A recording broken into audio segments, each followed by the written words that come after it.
Hello అండి. అందరూ ఎలా ఉన్నారు? అందరూ బాగుండాలని మనస్ఫూర్తిగా కోరుకుంటున్నాను. చాలామందికి ఇష్టం లేనిది ఉప్మా అండి టిఫిన్స్‌లో.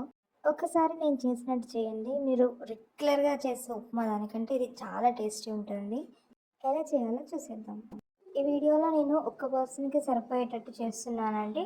ఎలా చేయాలో చూసేద్దాము. ఆనియన్ ఇంకా పచ్చిమిర్చి అలా కోసుకోండి. ఒక రెబ్బ కరివేపాకు తీసుకోండి. తర్వాత స్టవ్ ఆన్ చేసి ఆయిల్ పోసుకున్నాక ఆయిల్ వేడెక్కాక ఈ ప్రాసెస్ అంతా సిమ్‌లోనే జరగాలండి. సిమ్‌లో జరగడం వల్ల మాడిపోకుండా ఇంకా అడుగంటకుండా ఉంటదండి.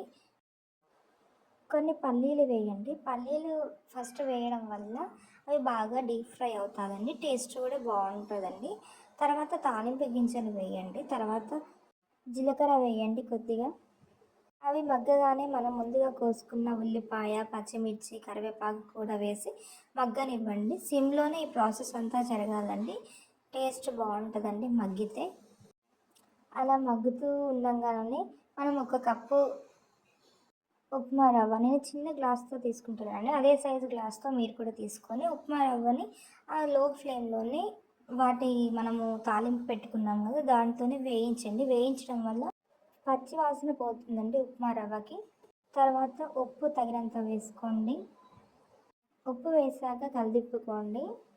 తర్వాత మనం ఏ కప్పుదైతే తీసుకున్నామో అదే గ్లాస్ తోటి 2 గ్లాసెస్ వాటర్ పోయండి అందులో. కరెక్ట్ కొలతలతో పోస్తే మాత్రం మంచిగా ఉంటదండి ఉప్మా. మీకు కొంచెం జోరుగా కావాలనుకుంటే మాత్రం ఇంకొంచెం హాఫ్ గ్లాస్ పోయండి. తర్వాత మూత పెట్టుకొని 2 మినిట్స్ చాలండి. 2 మినిట్స్ తర్వాత చూడండి ఎంత గుల్ల గుల్లగా అయిపోయాదో. చూడండి అడుగంటలేదు. రుచికరమైన ఉప్మా రెడీ అయిపోయింది. ఇలా రెగ్యులర్ చేసేదానికన్నా ఇది చాలా బావుంటుంది. ఒకసారి ట్రై చేసి చూడండి. Thank you. Subscribe my channel.